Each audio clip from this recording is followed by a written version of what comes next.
इंसान का सपना भी कितना ज़्यादा अजीब होता है ना। कभी एकदम खूबसूरत और कभी बहुत खूंखार और डरावना। लेकिन क्या हो अगर यही डरावना सपना एक सच्चाई बन जाए। आज की कहानी बहुत इंटरेस्टिंग है, लेकिन उसको स्टार्ट करने से पहले आप सबसे एक क्वेश्चन पूछना चाहता हूँ। कभी आपके साथ ऐसा हुआ है कि आप सो रहे हो और आपको एक सपना आता है, एक सपने में एक इंसान आता है, लेकिन जब सपना टूटता है तो होश में आने के बाद भी आप उस इंसान को ढूंढने लगते हो। आपको ऐसा प्रतीत होता है कि वो एकदम रियल था, वो कोई सपना नहीं। अब उठने के बाद आप किसी इंसान को तो ढूंढो चलता है, लेकिन आज की कहानी जो रियल स्टोरी है उसमें वो इंसान एक भूत को ढूंढने लगता है। अब देखो, सपने के अंदर से सच्चाई वाले आर्टिकल्स तो बहुत सारे हैं इंटरनेट पे, लेकिन रिसेंटली में मैंने एक ऐसा नया आर्टिकल पढ़ा जिसे पढ़ने के बाद मेरी रूह कांप गई, ट्रस्ट मी। क्योंकि उस आर्टिकल में मैंने राघव की कहानी पढ़ी। कई सी बात है 1995 की, जब एक लड़का जिसका नाम था राघव, वो नागपुर में आरपीएफ यानी रेलवे प्रोटेक्शन फोर्स में काम करता था। अगर आपको नहीं पता है कि आरपीएफ वाले कौन होते हैं तो आप कई बार रेलवे स्टेशन पे जाते होंगे। वहाँ पे जितने भी पुलिस वाले दिखते हैं वो सब आरपीएफ के ही एम्प्लॉय होते हैं, और उन ऑफिसर्स का ये काम होता है कि वो इस चीज़ का ध्यान रखे कि रेलवे स्टेशन एकदम सेफ हो। ये काफ़ी स्ट्रिक्ट ड्यूटी होती है बाय द वे। अब कुछ लोग होते हैं जिनको दिन में जागना अच्छा लगता है, कुछ लोग होते हैं जिनको रात में जागना अच्छा लगता है, और राघव ऐसा ही था। उसको रात में जागना ज़्यादा पसंद था, इसलिए उसने अपनी ड्यूटी को नाइट शिफ्ट में लगवा लिया था। सन 1995 के एंड तक उसका ट्रांसफ़र हो जाता है दादर मुंबई में। लेकिन नई जगह पर जब वो जाता है तो वो अपने ऑफिसर से मॉर्निंग शिफ्ट मांगता है, यानी दिन वाला शिफ्ट। सबको बड़ा अजीब लगता है क्योंकि राघव तो हमेशा से ही नाइट शिफ्ट वाला इंसान था। लेकिन जब राघव से पूछा गया कि क्यों भाई, क्या हुआ, रात में तुम्हें डर वर लगने लगा है क्या जो तुम दिन वाली ड्यूटी ले रहे हो, इसके रिप्लाई में राघव बोलता है, मैं एक आरपीएफ ऑफिसर हूँ। मुझे पता है कि इस भारत में ऐसे कौन से स्टेशंस हैं जो बहुत ज़्यादा डेंजरस और डरावने हैं, और मुंबई के दादर स्टेशन की पैरानॉर्मल यानी भूतिया कहानियाँ मैंने अक्सर पढ़ी हैं, इसीलिए मैं नाइट शिफ्ट में ड्यूटी यहाँ पर बिल्कुल नहीं करने वाला हूँ। अब शुरू में तो सब लोग शॉक हुए, लेकिन राघव की रिक्वेस्ट को मानते हुए एट द एंड उसे डे वाली शिफ्ट यानी मॉर्निंग शिफ्ट दे दी गई। उसके बाद से सब कुछ नॉर्मल हो गया। वो सुबह उठता था, ब्रेकफास्ट करता था, ऑफिस जाता था और मेक श्योर करता था कि उसको जो भी ड्यूटी असाइन की गई हो, जो भी ड्यूटी उसे दी गई हो, वो उस चीज़ को अच्छे से निभाए।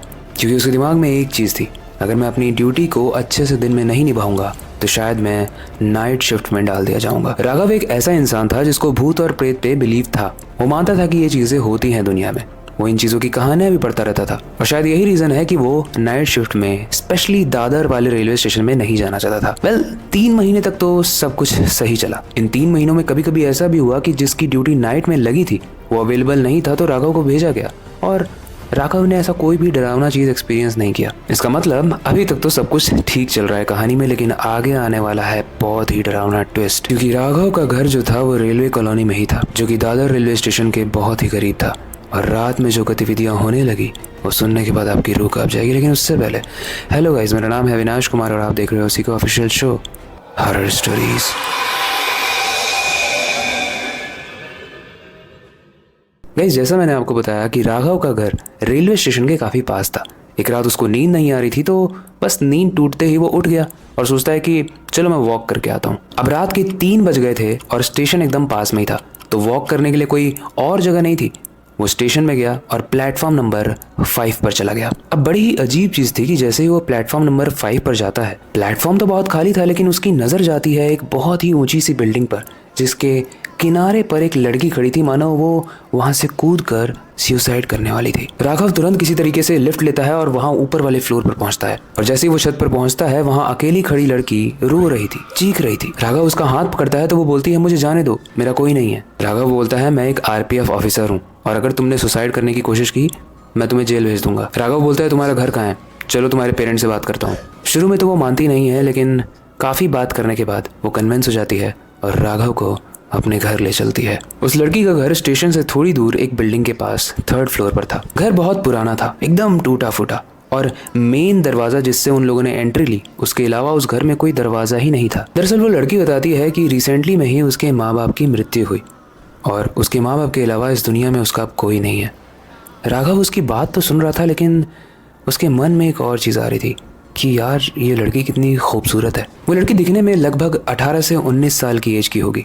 राघव उससे ना चाहते हुए भी अट्रैक्ट होने लगा और बातों ही बातों में दोनों की दोस्ती हो गई। वेल, रात काफी हो चुकी थी और अगली सुबह राघव की ड्यूटी भी थी, इसलिए राघव जाने से पहले अपना फ्लैट नंबर उसे देता है और बोलता है कि अगर तुम्हें कभी भी ऐसा लगे कि तुम अकेला फील कर रही हो तो मेरे घर आ जाना, मैं वहाँ पर हमेशा रहूंगा। उसके बाद राघव अपने रूम में चला जाता है, लेकिन धीरे धीरे दोनों की बातें ज्यादा होने लगती हैं और दोनों ही एक दूसरे के प्यार में डूबने लगते हैं। उन लोग के बीच की नजदीकियां काफी बढ़ने लगती हैं। वो लोग रोज घंटों कॉल पर बात करते थे। राघव उसे अपनी जान से ज्यादा चाहने लगा था। लेकिन अगर आपको ऐसा लग रहा है कि ये तो मैं लव स्टोरी सुना रहा हूँ, हॉरर स्टोरी कहाँ है, तो just wait for the moment, क्योंकि कहानी में अब एक ट्विस्ट आने वाला है। अब एक रात की बात है, राघव को फिर से नींद नहीं आ रही थी, तो वो फिर से उठता है, सोचता है कि वॉक कर लूं। प्लेटफॉर्म नंबर 5 पर जाता है, तभी वो देखता है कि वो लड़की इस बार प्लेटफॉर्म के सामने एकदम किनारे पर खड़ी है। राघव मजाक में कहता है कि इस बार क्या तुम्हारा ट्रेन से मरने का प्लान है। उसके बाद वो जो लड़की राघव को कहती है, वो सुनने के बाद राघव के रोंगटे खड़े हो जाते हैं, क्योंकि वो कहती है राघव एक बार जो मर जाता है वो दोबारा कैसे मर सकता है। उसके बाद वो स्माइल करती है, मुस्कुराती है। राघव को लगता है कि शायद ये आज बहुत सैड है, इसलिए बड़ी अजीब सी बात कर रही है। लेकिन राघव को क्या पता था कि उसे जो पता चलने वाला है वो जानने के बाद उसके होश उड़ने वाले हैं। राघव बोलता है कि अच्छा एक काम करो, यहाँ पर बैठो और हम लोग बातें करते हैं। दोनों बैठकर काफी देर तक बातें करते हैं और क्योंकि इतने दिन से बातें हो ही रही थी तो राघव मन ही मन सोचता है कि ये लड़की कितनी प्यारी है, सुंदर भी है, मेरे दिल को समझती भी है, मुझे भी समझती है।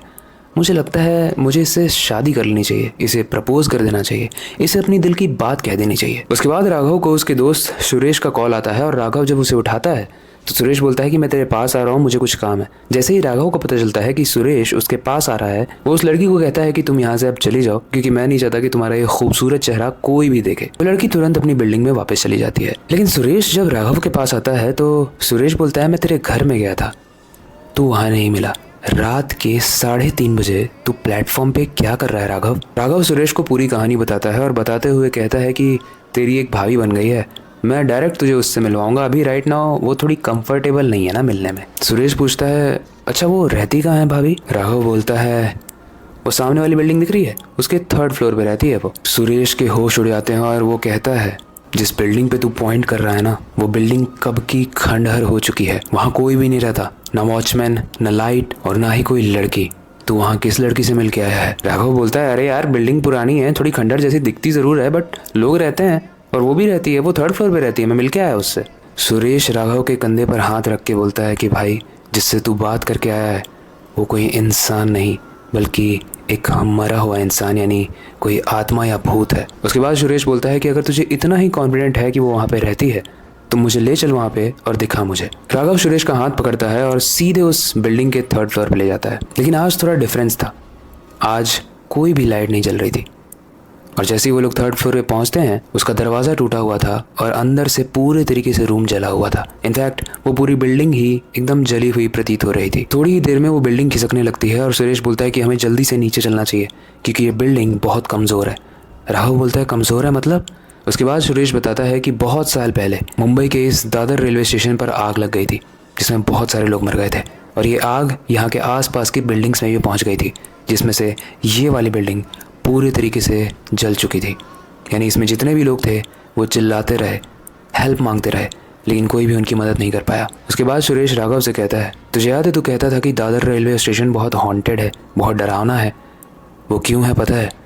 क्योंकि इसी बिल्डिंग में जहाँ पे आग लगी थी उसमें जितने भी लोग जले थे उनकी आत्माएं आज भी इसी रेलवे स्टेशन पर भटकती हैं और किसी न किसी रूप में किसी न किसी को दिखती रहती हैं। राघव शॉक में था क्योंकि उसे उस लड़की से प्यार हो गया था और जिस लड़की से उसने प्यार किया था वो कोई इंसान था, कोई भूत थी या फिर उसके रात का बस एक सपना।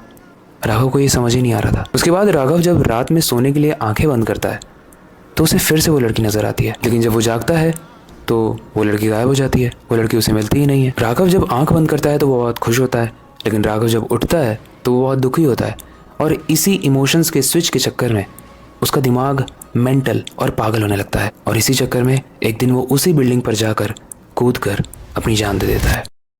गाइस ये कहानी तो यहीं तक थी। ये कहानी काफ़ी ज़्यादा दर्दनाक, स्ट्रेंज, अजीब और डरावनी भी थी। वेल ये तो मैं कह सकता हूँ कि मैंने भी कई बार ऐसे सपने देखे हैं। मतलब ज़रूरी नहीं है कि किसी लड़की के साथ समय व्यतीत करने गई हूँ, लेकिन ऐसे बहुत सारे सपने देखे हैं जिसमें जब मैं उठता हूँ तो मुझे लगता है कि ये चीज़ें शायद सपने में हुई हैं जो अब रियलिटी में हो रही हैं, या फिर शायद ये रियलिटी में हुई हैं जो सपने में हो रही हैं, या कई बार इसका एक मिक्स भी नज़र आता है।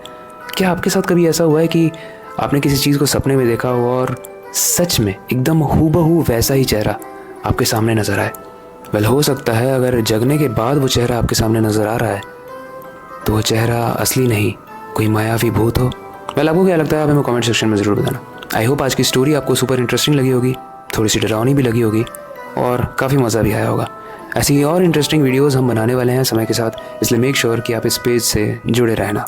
बाकी अगर आपके पास कोई सजेशन है या कोई टॉपिक है जिसे आप चाहते हो कि हम आने वाली वीडियोस में कवर करें तो आप हमें कमेंट सेक्शन में ज़रूर बता सकते हो। बाकी वक्त आ चुका है हमेशा की तरह इस वीडियो को एंड करने का और नई सुपर इंटरेस्टिंग वीडियो पर काम शुरू करने का, लेकिन जाने से पहले मैं हमेशा की तरह एक ही चीज़ कहना चाहूँगा, अपनी क्यूरियोसिटी को डाई मत होने देना, नई चीज़ें सीखते रहना, अपने बेड के नीचे और खिड़की के बाहर ज़रूर देख लेना।